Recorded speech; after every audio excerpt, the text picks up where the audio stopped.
Welcome to our Wellness Wednesday Health Show. I'm your host, Dr. Kala Hewlett from the Back Pain and Joint Center of Texas. And once again, as you can see, we are on location with our special guest, Taylor from the OC. Hey there, how's it going, everybody? Now, if you're like me, you may be thinking, wait a minute, OC, we're not in California. So what is the OC? The OC stands for Original Captain, and original as in bio-individuality, and captain from the psychological aspect of you're in control of your ship. Oh, I love that concept. You're in control of your ship. It's funny because in healthcare, I often see people who feel like they're not in control. They'll be like, well, my doctor told me this, but then my other doctor told me this, but then the guy on TV told me this, and they're so confused. So let's even take a step back. How did you get into healthcare? Accidentally. Okay. Yeah, accidentally. I needed to help my family out financially, and so I was going to school I was headed into law school, and then I said, hey, I need to work a lot more, and personal training was the thing at the moment. Mm-hmm. So I started out in personal training, and then I kind of just fell into that rabbit hole of health, and I loved it. Okay, that's awesome. Now, you do a whole lot more than personal training though, so that was the, we'll say, the dipping your toe in the water.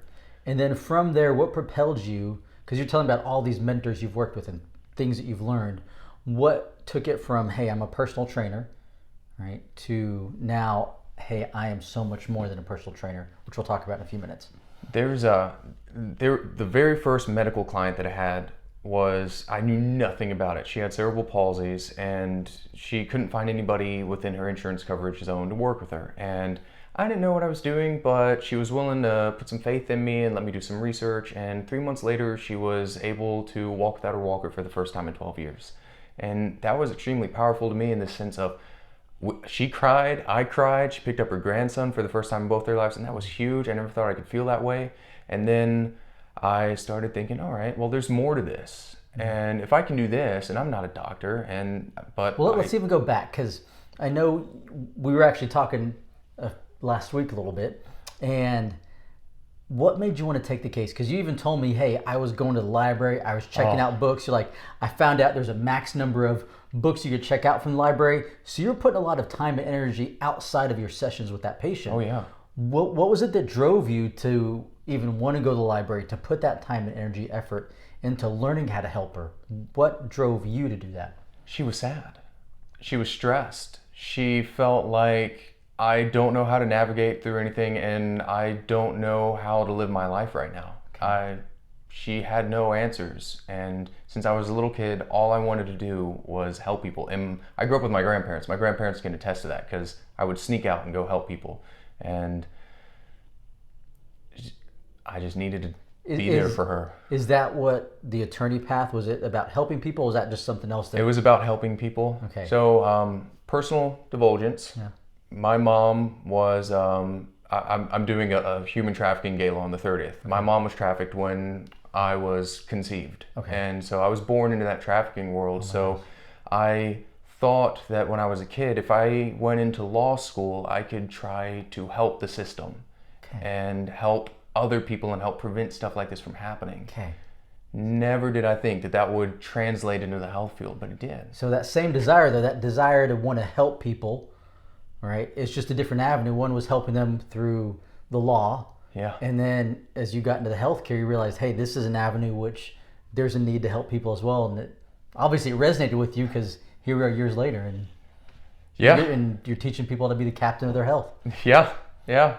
So fast forward, right? So you've got a desire to help people. You're following your passion, right? You went from personal trainer and nutrition. What are some of the other areas in which you incorporate into your practice now? So we go through numerous facets, right? Typically people think of nutrition, fitness as a part of their health, but there's so many other things, like the psychology behind it. I misspoke whenever we met the first time, and I had classified breathing as the most important part, but really I would say psychology is. And sometimes I'll even sit down with people, and during that initial intake, you'll see that they've been through, you'll hear about their life, and you'll hear all of these traumatic events, and you'd be surprised. A lot of people would be surprised on the ripple effect of trauma throughout the body. It might not just affect you. When you think about emotions, every emotion has a chemical response, and traumatic events in your life can lead to things like, leaky gut syndrome, or they could also affect an autoimmune disease, so on and so forth. Yeah. So assessing trauma and that psychology behind some things are just I don't really have the motivation to do these things. Well, let's dive deeper. There's always something deeper. There's a why behind all of this, and we need to figure that out. And then there's nutrition. So if we're going back to emotion, because I think that's so huge, especially here we are, April 2021. Oh yeah. And I think the last 12 months have probably been some of the most stressful that I can recount in past years with all COVID and pandemic. And, for example, I have a patient who hasn't been able to see their parent. They're in an assisted living home. They haven't seen him in a year. Yeah. And they used to go twice a week. Twice a week they'd go see their parent in the assisted living home, spend time together, hug. They've had no physical contact in a year, right? So there's stress and there's loneliness. I talked to somebody else who was in an assisted living home, and they said my mother was on lockdown. So they shut down the dining hall because they didn't want the residents interacting with each other. So they shut down the dining hall and would deliver food to their room for the past year. So exercise was pretty much non-existent. It was like, hey, you almost like, for lack of a better term, like they were in jail. Yeah. You get X amount of minutes, right? And if it doesn't align, if that doesn't fit your time schedule, too bad, so sad. Here's your allotted daylight time. And if you don't make it, because for whatever reason, then too bad, stay in your apartment. And just the health of some of these people in these nursing homes and assisted living homes have just gone down. There was a book years back that I read. It was called Feelings Buried Alive Never Die. So I think it's great that you address that component of emotions, because that's so many people struggle with health that may be watching this, listening to it, don't even realize that some of the emotional traumas from years back may be contributing to health problems they're currently experiencing. I completely agree with you. Yeah, senior, and especially with some of the stuff that's been going on in senior centers, it's powerful stuff. And not all senior centers are made equal.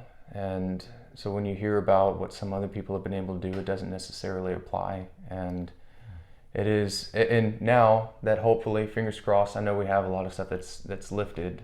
Yeah. If you have been affected traumatically, emotionally within the last year, these are things to address and to discuss and to seek out. And if you're in a situation to where for some reason you're uncomfortable with seeking other people, seek within it yourself and ask yourself these questions. I can't tell you how many times at the end of the day, if you come see me, period, I'm not going to speak for anybody else, you are the person that is in control, and you're the captain. You have this miraculous ability from within to be able to regenerate yourself in whatever way, shape, or form. But that does require a sense of openness and transparency with you to you. I love that, regenerate. So we're going to come back to that, because I think that's a huge part of being the captain of being human. That's what makes us different than this table. Like if we were to take a hammer, right, and smash the table, we'd damage this. Yeah. But this is a dead piece of wood, right? Yep. It's no longer has life in it. And if we came back next week, the table would probably look the same. Yeah. Right? Versus if I were to accidentally hit the hammer on my finger, right? It'd swell and there'd be damage and bruising, but a week, 2 weeks down the road, there we go. It heals. Yeah. So it sounds like more about creating that environment inside the human body so that they can heal and rebuild and restore their health. Is that? That's correct. Okay. All right. So, sorry, I interrupted you. The emotional part I just want to address, because again, it's been stressful for everybody. Emotional, what are some of the other areas that you look at? Breathing. So initial intake, part of that is going through a metabolic analytical assessment. And so we'll figure out your average tidal volume, whether you're how shallow you're breathing, so on and so forth. And then if you are breathing shallowly, then we also try to figure out if that is from some sort of tissue restriction or any type of restriction through the thorax around your lungs, or if that's just due to nutrition, if that's due to stress, what's causing the stress.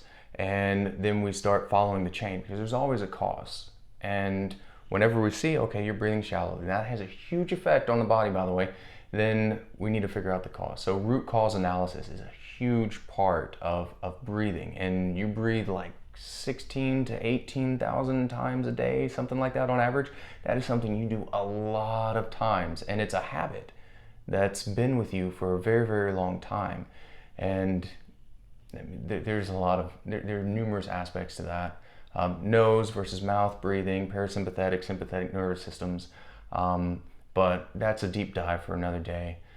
We also do movement analysis. So we'll do a biomechanical analysis, which is a lot of awkward standing. And so we'll look at your clavicles, we'll look at your neck, we'll look at your chin, we'll look at your head angle, your hips, and we'll see if you have any, left or right AIC lean. And we'll do a slow motion gait analysis too, to examine those walking patterns, and we'll put that into a nice pretty packet. So movement is most certainly a part of it. Then we do the nutritional side of things. So we'll figure out what you're eating, what your patterns are, what's in your kitchen, what you're using, what types of toxins are you at risk of having a parasitic infection or a fungal infection, things of that nature. And then put you into these categories that how you're sleeping, are you waking up to urinate at night? What time are you taking for yourself? And when you talk about rest, I throw sleeping into a category of rest, but there's also work in, work out, yin, yang, anabolic, catabolic. So if you're constantly going, working, all this energy is going out, and you see that scale, it's starting to tip, right? Well, then we want to make sure that you're getting an adequate time of working in, an adequate time of self-care, because when you're at work, when you're cognitively engaged for 12 hours out of the day, then you have that drive home, then you have to make dinner for your kids, or you have to clean up after your kids. And if you find yourself just passing out in bed or not having the energy to take self-time, that's powerful too. That is just extreme wear and tear on your body. That's a lot of, you're stuck in a catabolic state. It's like using your cell phone all day long, yeah, without taking time to charge it. And then your cell phone dies. You're like, what happened to my cell phone? Well, you didn't take time to recharge it. As humans, it's like we do the same thing. We don't take time to recharge it.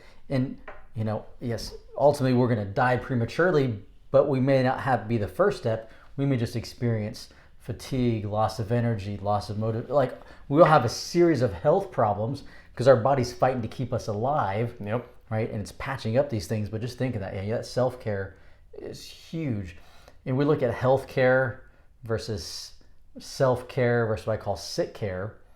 I think most of what we utilize in this country is a sick care model, meaning we usually don't think about it until it's broken. Yeah. People always say, if it ain't broke, don't fix it, right? And unfortunately, like when we view our health that way, by the time it is broken, sometimes it can't be fixed, or the amount that it takes to fix it is more than just a snap of the fingers. Right? Because there's been some serious things that have broken down. Yeah, there are. You use the term energy, and that's a symptom, right? Fatigue or lack of energy or loss of energy, that's a symptom. If you're one of these people that are, I really don't have the energy that I used to, pause for a moment. I'm telling you right now, you can. A lot of people think that's just a process of age, or it's supposed to happen because you see it happen so much around you that it becomes this normal. Everyone says it, so it must be normal to be tired. It must be normal, yeah. It must be normal to just get older and get tired. I promise you, it's not. That's a symptom. Now let's find the cause and start whittling it down from there. And there are you can take environmental factors into that. That's also something that unless you're in a functional medicine realm, typically of healthcare, it's not necessarily addressed or questioned. What are some of these environmental factors that might be going on in your life that could be contributing to some of this fatigue?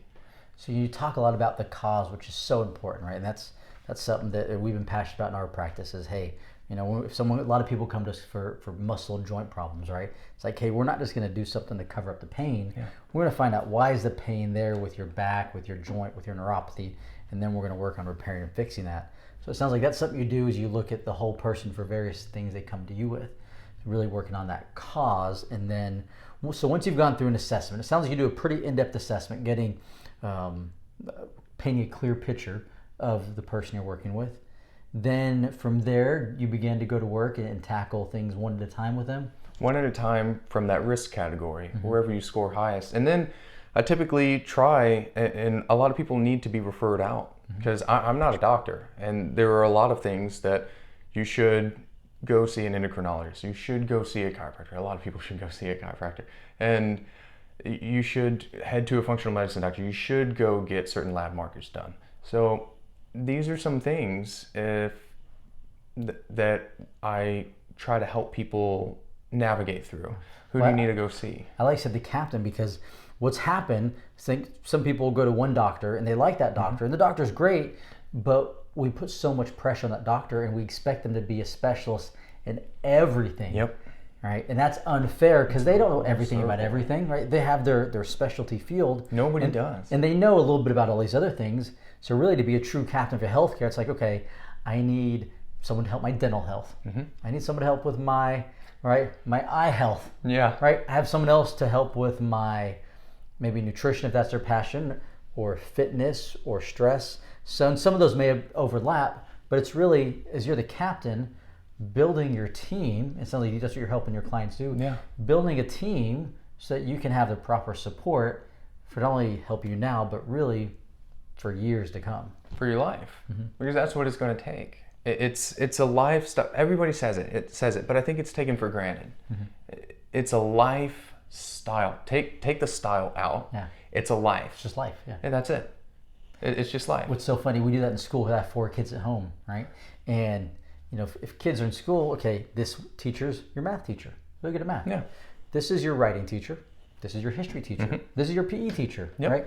This is the tennis coach. This is the golf coach. They have different strengths. So we learn that growing up through school, that, hey, if someone has different strengths, we'll utilize them. And as an adult, really it's the same thing. We need to find different people. This is their strength. Yep. Then to help us. So I know we're starting to wrap up on time here. So 2 final questions, right? Let's go. One, if someone's listening to this and they're like, gosh, this really makes sense. Like, I totally get it. I'm on board. I want to be the captain of my health.